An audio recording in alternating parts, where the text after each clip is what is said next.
If you are a teacher, parent, administrator, student, and/or anyone who loves reconnecting children with nature, and you want to figure out how to cultivate learning gardens and nature-based curriculum, then this is the podcast, the Outdoor Classrooms podcast. My name is Victoria Hackett. I am the founder of Outdoor-Classrooms.com and the Secret Gardens Nature Classes. I love witnessing the magic that happens when children are playfully learning outdoors. Observing the return of wonder and curiosity when children are interacting with nature is pure magic.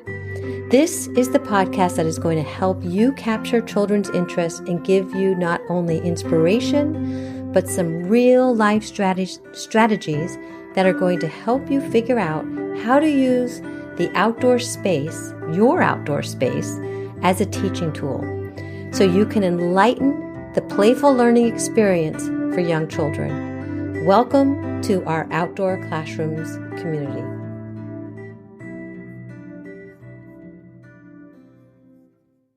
Hey there, it's Victoria. We are going to dive into this episode in 1 second because it's so good. But before we do, I just want to ask you, did you know that I have an Outdoor Classrooms membership? Because it's the one thing that I am so excited about right now. It's called The Circle. This is a group of such amazing women and a few men, and I created it because it's what educators need. We need to surround ourselves with people who help us stay true to our identity as educators, who support the outdoor classroom movement, and who elevate our children's spirits, because we are the 5 people we spend the most time with. To solve our outdoor classrooms problems, we need to be with the people we can completely be ourselves with. Not only do we need to raise ourselves as educators, but we also don't need to be flawless parents and educators or take ourselves too seriously. That is the Circle membership. This is the space where you will feel so loved and so seen, if that is what you are looking for in your life and in your teaching practice. Just by being in this group, you will have the impression that you are developing into the educator and the person that you truly are. Every single week, there is something to tap into. Live Zoom sessions, sessions with me that are seasonal masterclasses, sessions with me that are Q&A and round tables. You are also going to have access to the outdoor classroom tour and talks from all over the world. We also have a book club in our community. Also, it's month to month, so you are going to want to check it out. So it's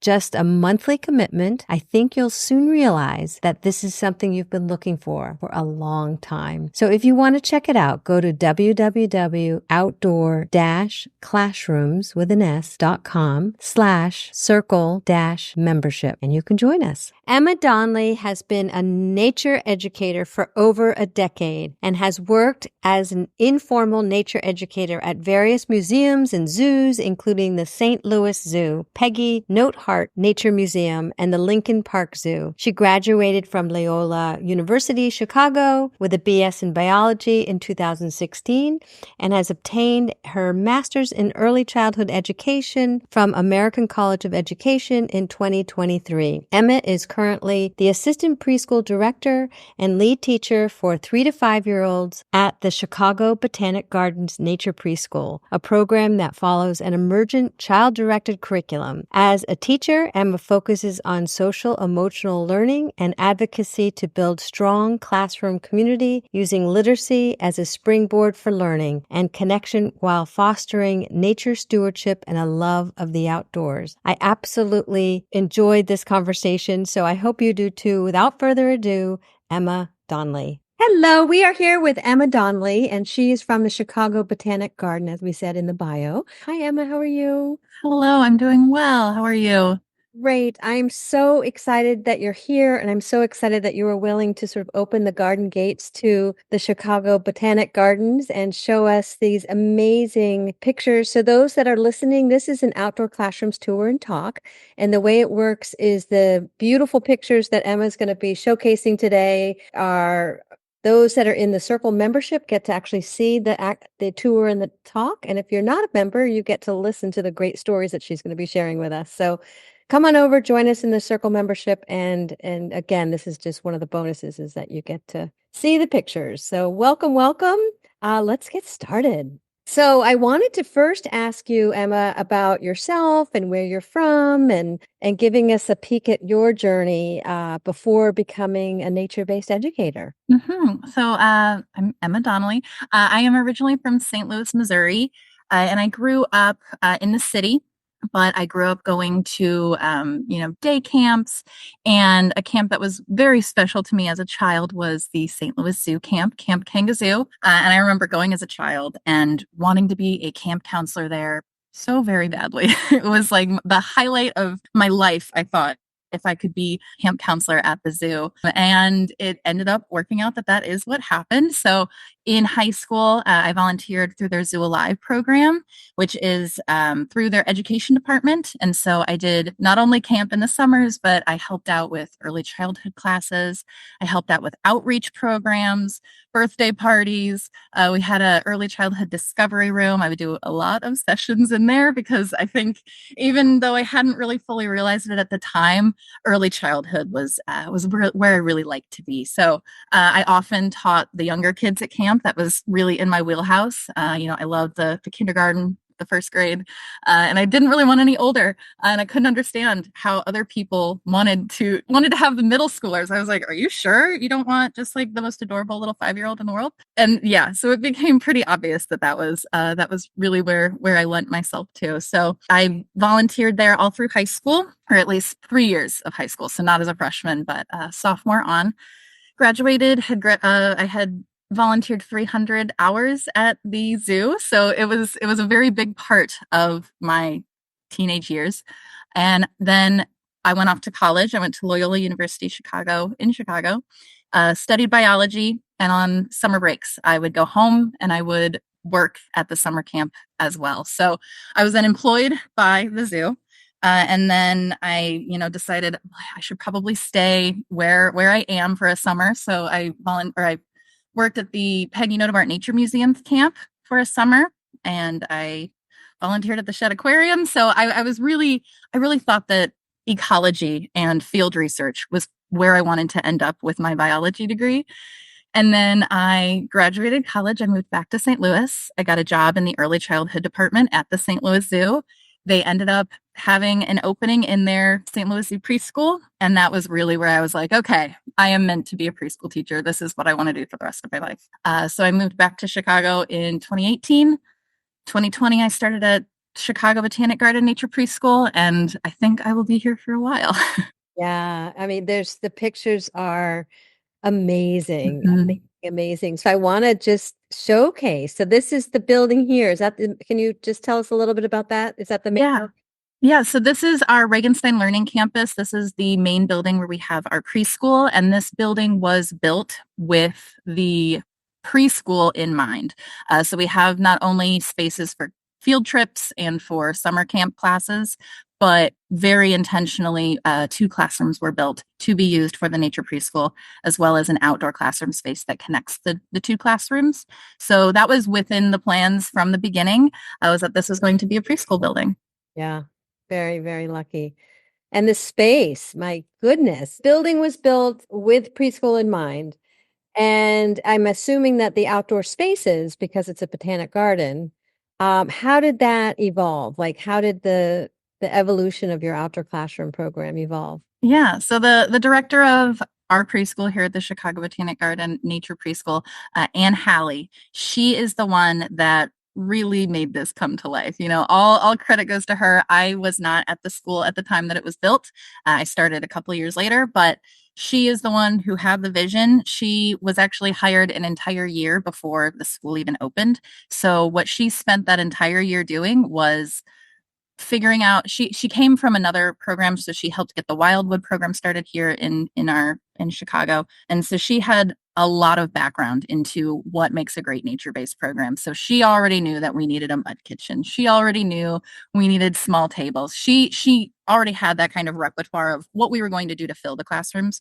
But beyond that, a lot of the photos that I shared are of spaces that were already at the garden, but were not being utilized by the public. So they're just these little pockets of nature.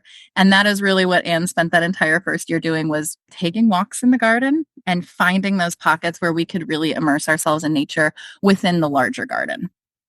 I love that concept in terms of just anybody going into their outdoor space and finding the pockets. I love how you describe that because that can be an outdoor classroom can be really truly anything and anywhere. So I love how it's an existing botanic garden, but how can we use these secret places? I run a program called the Secret Gardens, and it is those pockets that can be very much used as outdoor classrooms. So we get to sort of see these pockets here, these amazing photos. And I remember when we first talked to each other, I'm like, would you mind doing a tour and talk? Because I really want to see this space because I can't get on a plane and get to Chicago. So tell us a little bit about what this is all about.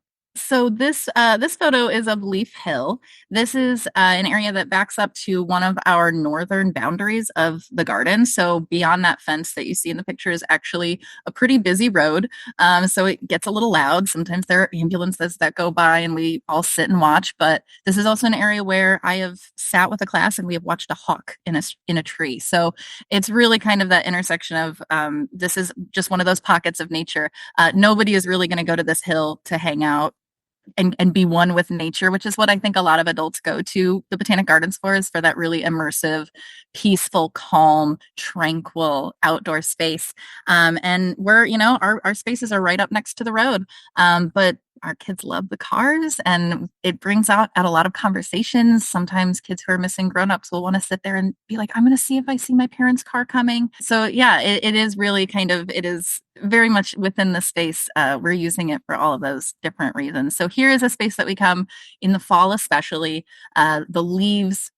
There are leaves everywhere. There is a kind of a canopy of trees here. You can see how shady it is. And so all of the trees above us drop every single leaf.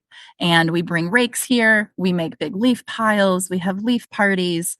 I've come here with classes before and we've tried maple syrup tapping. Like we've tried tapping the maple trees that are there.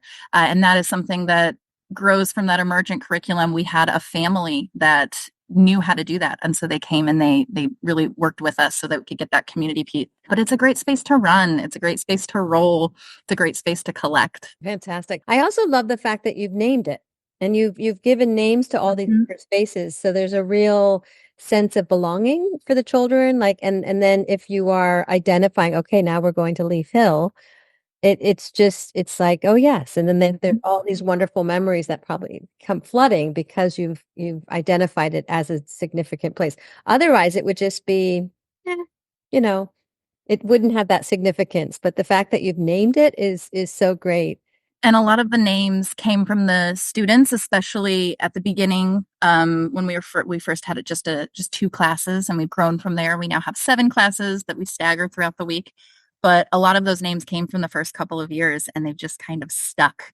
And so some of them are names of places that, everybody kind of knows it as that name throughout the whole garden. And then there are spaces that it's just our names. Or, for example, out in front of our classroom, we have these big rolling hills, these manufactured hills that are really great to roll down.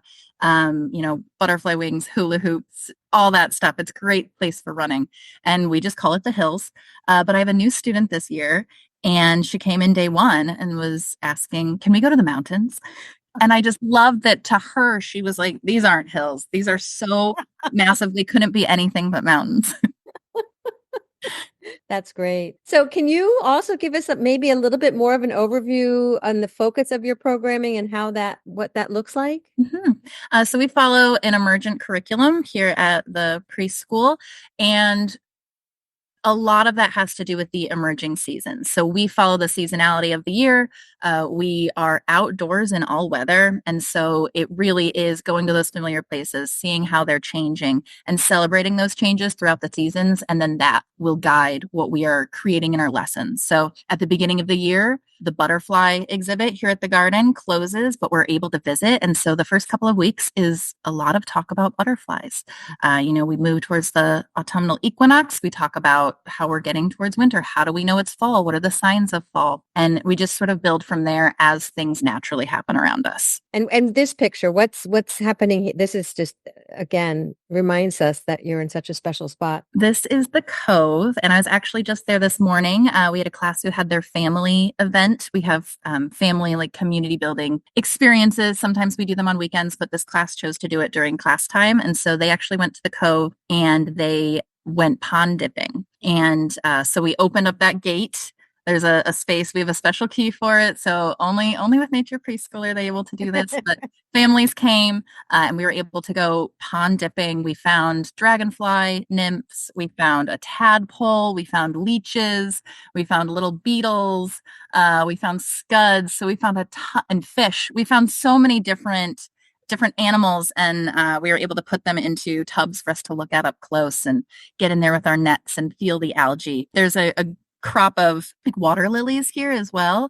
And there is a family of muskrats that we found this morning there. So we are surrounded by a lot of really beautiful nature in spaces that just make it a little bit more accessible for us to get to. So this is a gravel path and it's really close to our building. And we have these sort of graded over boardwalk spaces that allow us to get a little bit more movement in. But it's also, we have a student in a wheelchair. And so they were able to come on down with us. We were able to put some cube chairs in the water and they were able to get in the water with us. So a lot of things that we think about in terms of our natural spaces are also who can experience this with us, because we want to be as inclusive as possible. That's another, I would say, tenet of our program, is that we are a very inclusive space. Brilliant, brilliant. So this is another space that has tables and chairs and mud kitchens. And can you tell us a little bit about what's happening here and how this space is used? So this is a space that is next to our classroom building. So our classroom building, the two classrooms have an outdoor classroom between the two of them that has a mud kitchen and tables and a water table and, kid furniture. This is basically our second space like that. So it's not quite connected, but it is right there. And we alternate which classes go to which space and which class has which outdoor classroom, so that we're sharing the spaces and everybody's getting a turn everywhere. So for a couple of weeks, we'll be in the outdoor classroom. And then this is Grunsfeld Growing Garden. This is where we have a lot of gardeners who are a bit more active as well. So we also have that community piece of getting to know our garden friends. But we have a lot of the same things here. We have a digging space. This is a bit of a larger space than our outdoor classroom. So we get a bit more running.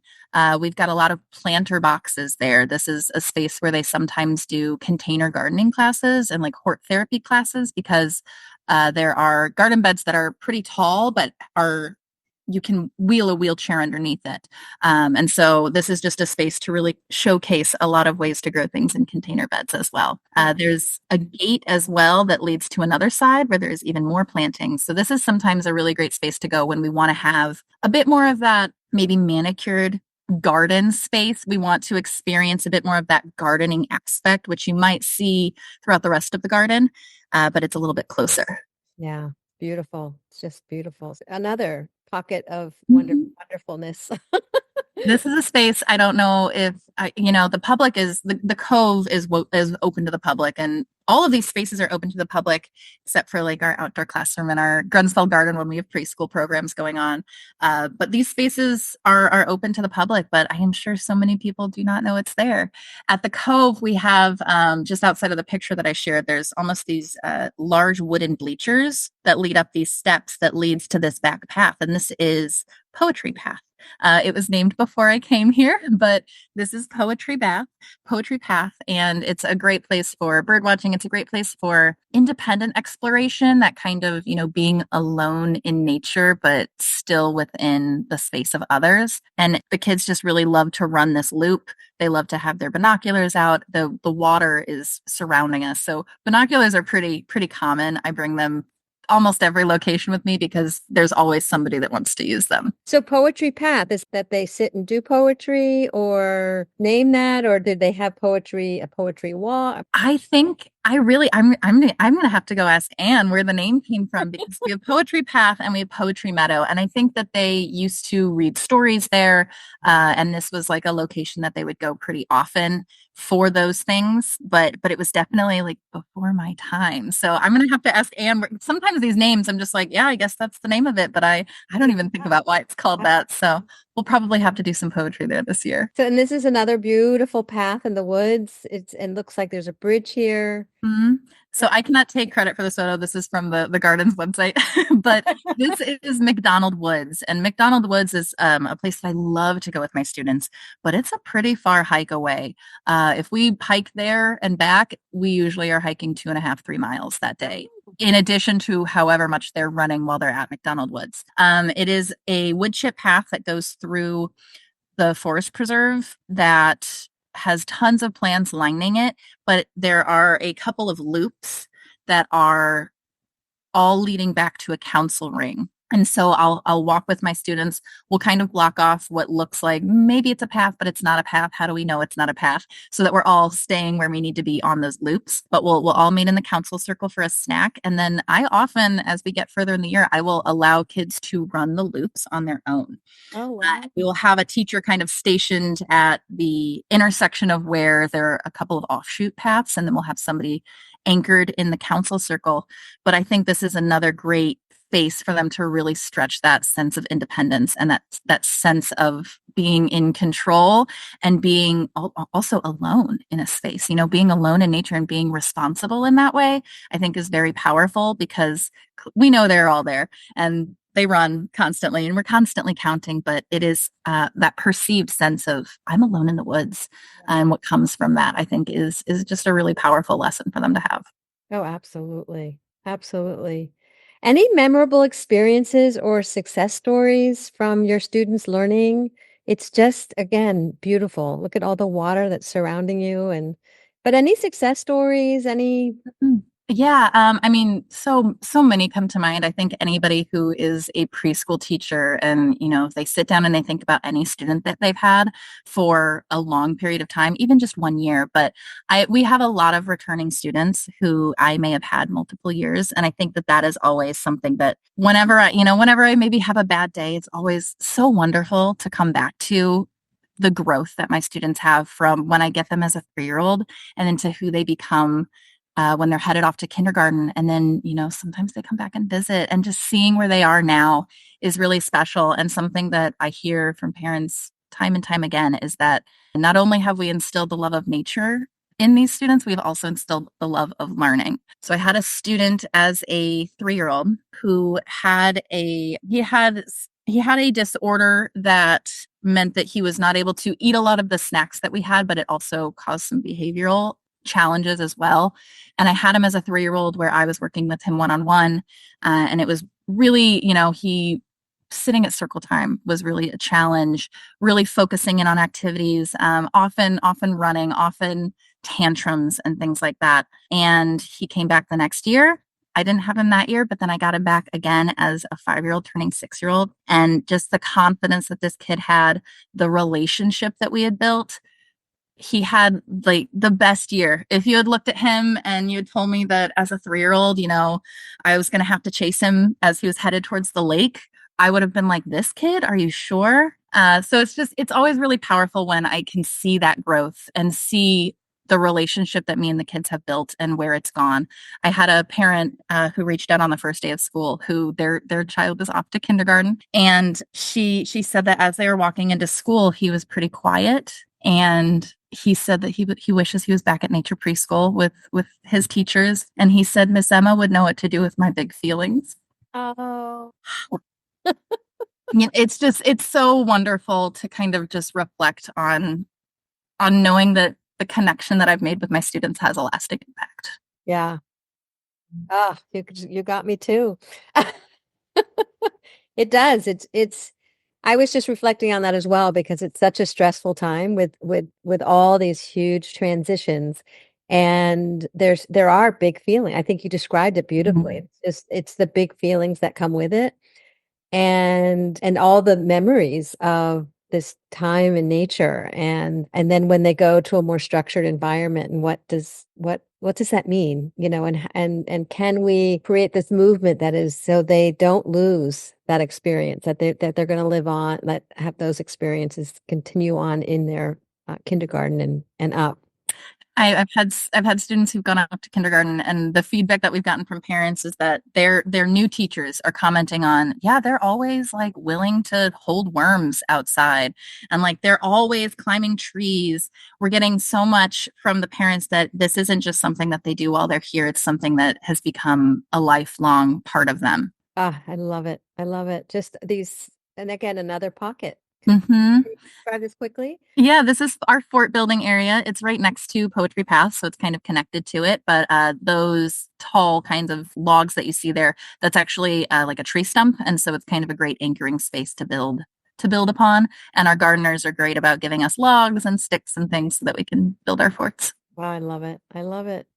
So, any potential challenges? You mentioned that, yes, you are surrounded by water, weather conditions, safety concerns. Any challenges that you face in your program? Yeah, so I think so the Chicago Botanic Garden is built on the Skokie Marsh, and so we have really taken this island garden and islands approach to our gardens, but that does mean that we are surrounded by a lot of water. And so we do a lot of boundary conversations. We use cones a lot to mark off where we are because sometimes there are natural boundaries. Like we went to the point, which has a pretty natural boundary right now with all of the plants that are growing. But in the winter, that boundary is a lot smaller. And so the boundaries also, we have to have new discussions as things change in the seasons. And so definitely boundaries are a challenge because sometimes the natural boundaries just are not present in a way that it would be if we were gated in somewhere. So that is definitely a challenge. And then, Chicago winters can be a challenge, but 2020 really taught us to really think innovatively about that and to really kind of push the boundaries of that for us. So 2020, we couldn't be inside. And so children always dress in like really appropriate gear. So teachers had to really up our gear a little bit, but having snack outside, we decided to introduce tea. So we'll make tea in the winters, and we got little metal cups so that even if they don't want to drink it, it's that warming of the hands. If they want to take a sip, it's warming. We found some reusable hand warmers that we boil after class to really give us a little bit more resources when we have to be outside for that long. And we also introduced snack gloves. So we have little fingerless gloves that we pass out when it's time for snack. They go through the wash, so they're clean for snack, but then we don't have hands without mittens on them, and then they can use their fingers to open their cheese sticks and things like that. So any sort of challenges, I would say that we really strive to kind of think outside the box and see if we can think innovatively. Brilliant. Brilliant. Thinking outside of the box. So, a typical day, what does a typical day look like? A typical day might look different for different teachers. We all have the same philosophy, but we all have very unique classes and very unique teaching styles. And so it may look different from class to class, but a typical day for my class starts with our outdoor stations in our outdoor classroom space. And those stations, they vary. We bring lots of different materials in from our indoor classrooms into our outdoor spaces. We always have our mud kitchen available. We have sand tables. We put art projects out, and we do those on the tables. We bring out blocks and trucks and digging tools. So we bring a lot of what you might see in a traditional classroom, even if it is a little bit more nature focused. A lot of those things still come outside with us. So that's where we begin our day. We will then do a circle time where we'll read a story. We might say hello with our hello song. We will then usually transition into snack, which we sometimes do outside depending on where we are. But it's been quite hot in our outdoor classroom. And so we've been opting for an indoor snack generally, just because our class needs a little bit of a cooling break. And it's the beginning of the year. So we don't really have that whole resilience figured out yet because some of us are new to being outside for 3 hours straight. And so we've just been kind of taking it a moment at a time. After snack, we will usually go on our adventure. So we will go to one of the spaces that I've shared in these pictures. We will end our day with our goodbye song. And then sometimes I might introduce in the middle of the day at one of our circle times, maybe one after snack. We might do a question of the day, or we might do a deeper conversation about something that was out on our tables. So we've been pairing a lot of books with questions of the day. As we move into fall, we'll read fall books and we'll ask the question, how do we know it's fall? This past week, we've asked questions about, what does clean mean to you? We're talking about cleanup routines.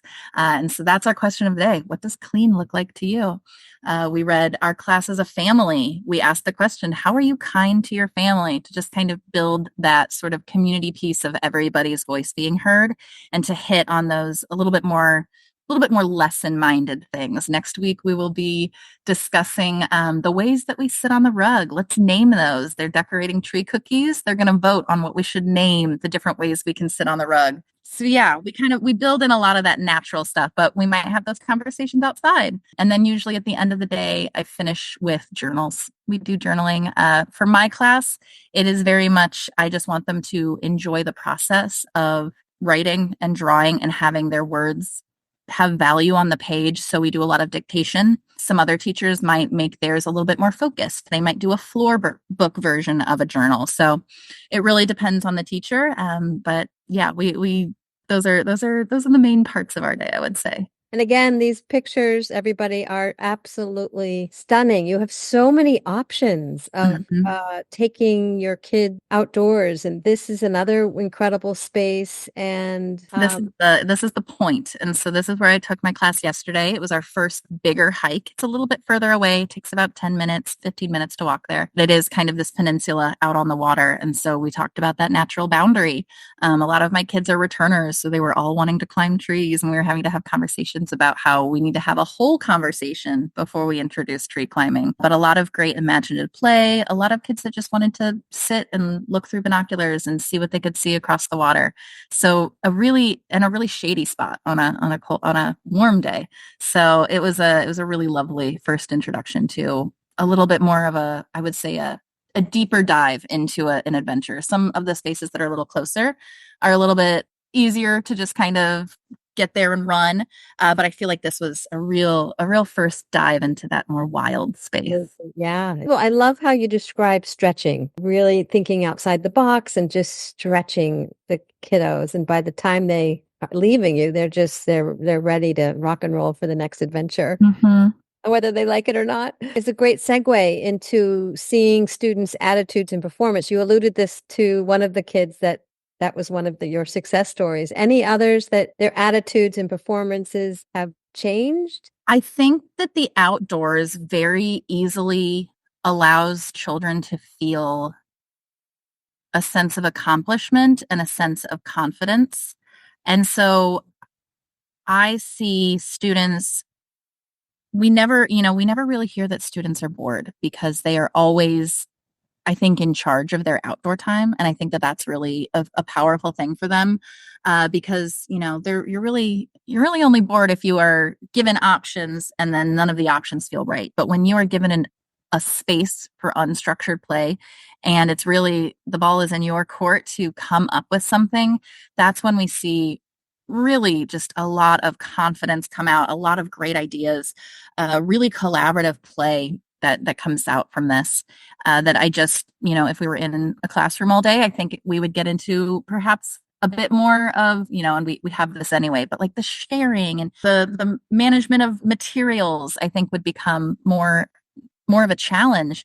But when we have just this open space, oh, a kid needs a break, let's go find a quiet area. Oh, you want to try something risky? Let's talk it through, and really kind of following exactly what they need. And I think that nature just really naturally gives the space for all that kids need. It's all there. We don't have to manufacture it. It's just naturally already there, and they already know what to do with it. And it's a really empowering tool for them. Oh, you have to describe this picture. Another photo that I did not take, the garden took it. This is our model train garden. So this is something that has been open for many, many years at the garden, but every year it opens in the summer. And we have this sort of meandering path through this area that they have carved wooden landmarks of the United States. So there are all of these different wooden landmarks to find, but throughout it are all of these different model trains. And so we go here, we bring scavenger hunts. We're actually going next Wednesday, so we're pretty excited about that. This is a space where we do scavenger hunts, and it is just another of those places that I think really helps them feel connected to the garden, because I think a lot of children love trains. And so this is something that even if they're a little bit nervous about school starting, or maybe they don't love getting that messy, this is a part of their preschool experience, and it's something that they love to see. And so, seeing Thomas the Tank Engine, and having the conductors come over, and we do go Thomas go, and they have the control panel, and they're being a sneaky, and they're starting and stopping it. It kind of brings this magic to our experience of, it's not just us outside all the time. It's the people that make the garden as well. We've got our whole community of people who work here as well, who really make the experience special. And that's what I was actually just going to say, because I know when we were talking earlier, you were saying how important it is that you have this. It's not just this preschool. The preschool is on the campus of this huge botanic garden. So within that, there's a bigger, larger community. And you were describing, I think the last time we had a conversation, just how wonderful that is. A little bit about what you were saying. Yeah, it's a little Mr. Rogers neighborhood. We have just a whole connection of people who love that the preschoolers are here, and even if they are not teachers themselves, they have small ones in their lives, and so they naturally, gravitate towards wanting to talk to our kids and be a part of their learning experience. So a lot of the people who work in visitor services, we say hello to as we walk through our visitor center.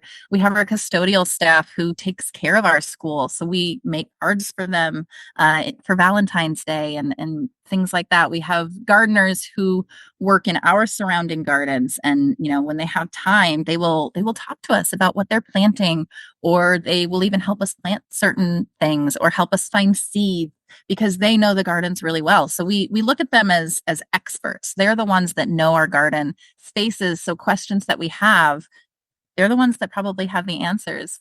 For our harvest soup, we'll go over to our fruit and vegetable garden, and we'll actually get to pick some of those vegetables. A lot of those vegetables go to a community house in Waukegan. And so being able to kind of be a part of this experience and know that the ones that we're picking, even if we're not taking all of them, they're going somewhere else to benefit the community. Our tram drivers driving us around the garden, telling us about the different spaces. We have a really robust volunteer program here at the garden, with lots of different volunteers throughout a lot of different departments.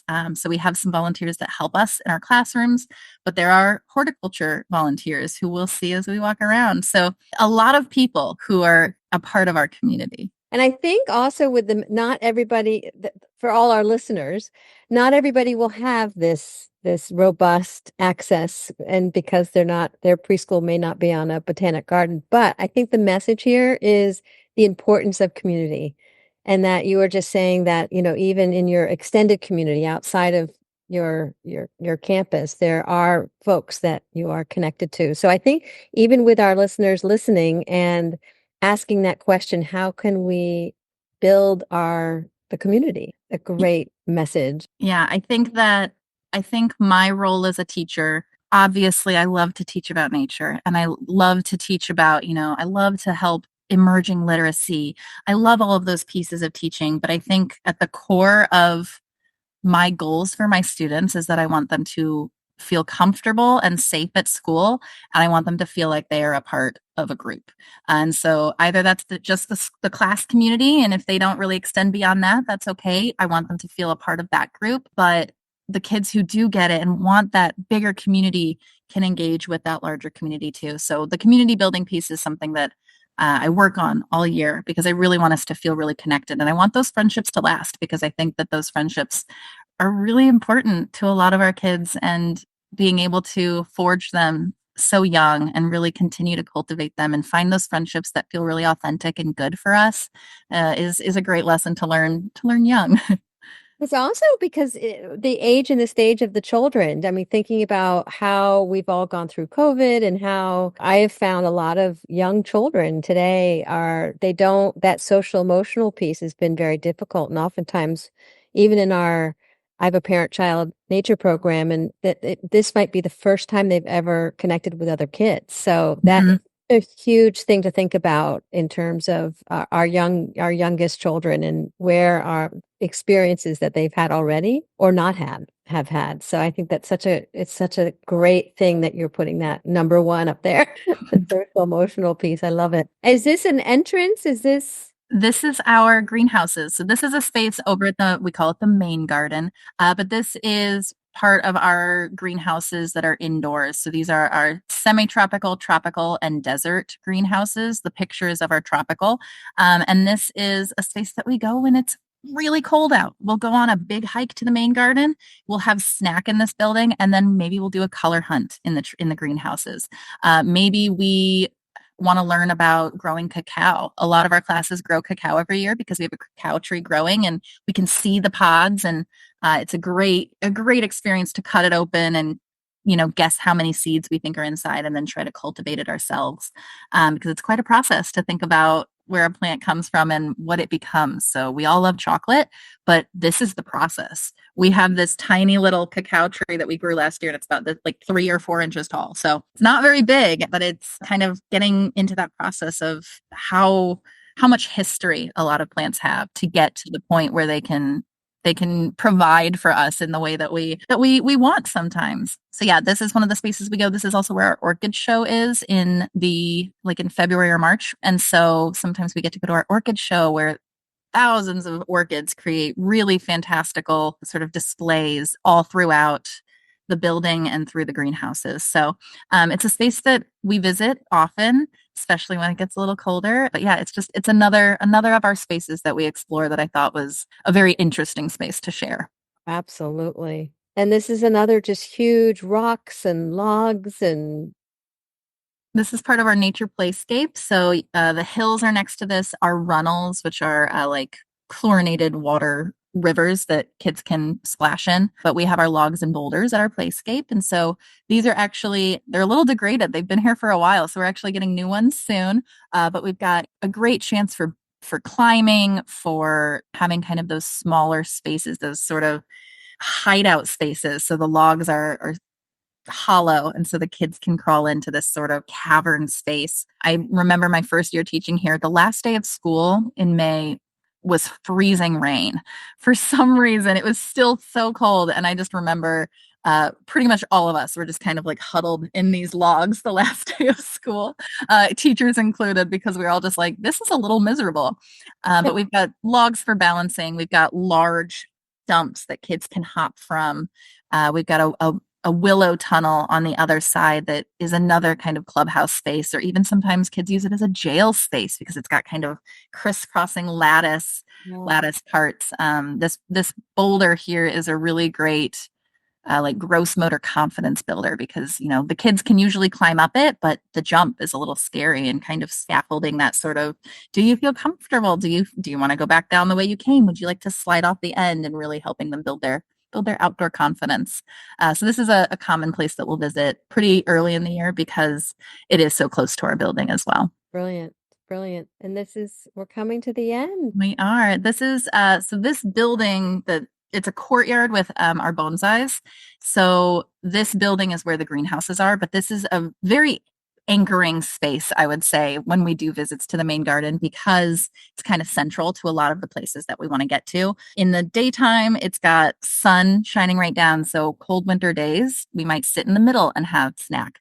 When it's hot out, there's shade along the sides. And so we might go to the sides and have snack in a corner. We might read a story. But the bonsais are another chance for us to just kind of see the history of plants. A lot of these are quite old bonsais. Our oldest one is 600 to 1,000 years old. They live behind the scenes when it's out of season. So it's really special that we get to see them. But there's also alarms that go off if you touch them. So there's a lot of practice that happens of like, how do we respect the spaces that are not just for us, they're for everyone. And yes, this is our classroom, but a lot of guests come here and they may only come one day a year. We come a lot of days out of the year. How can we share the space? But I just think it's a very common place for me to put on my lesson plans that we're going to eat in the bonsai courtyard. So I figured I should include it.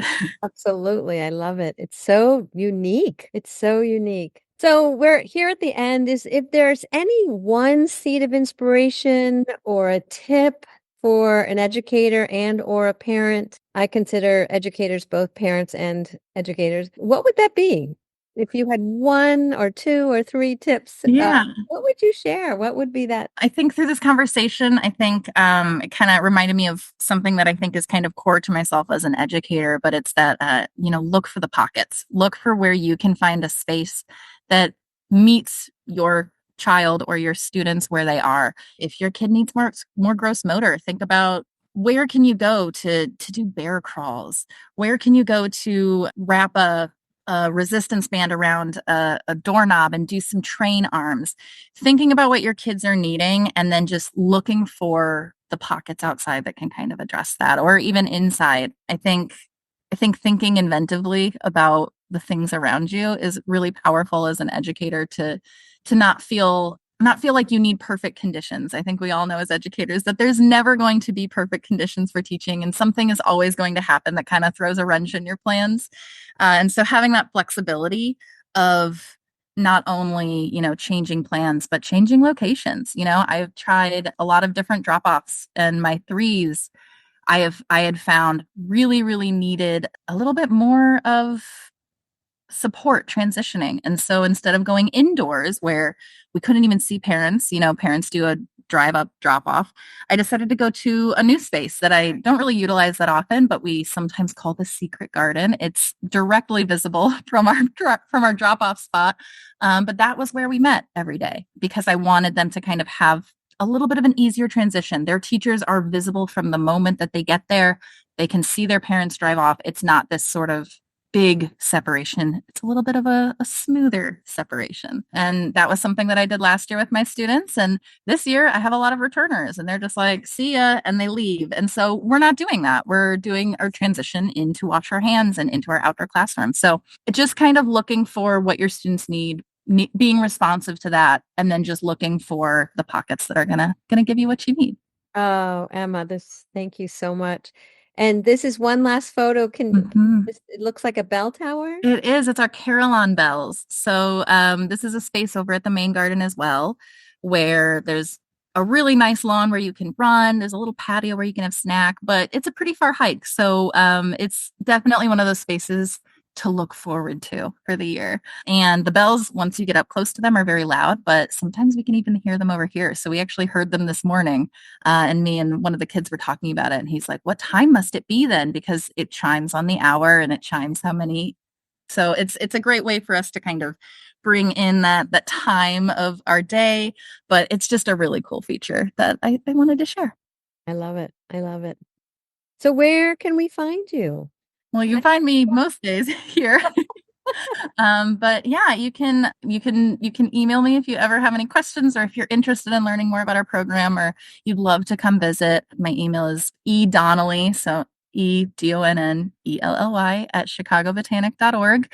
I don't have like an Instagram or anything for sharing with the public because really all I do is teach. So I'm here. Oh, thank you. I want to thank you not only on behalf of sharing your story with us, but also for all that you are doing for so many children and so many families.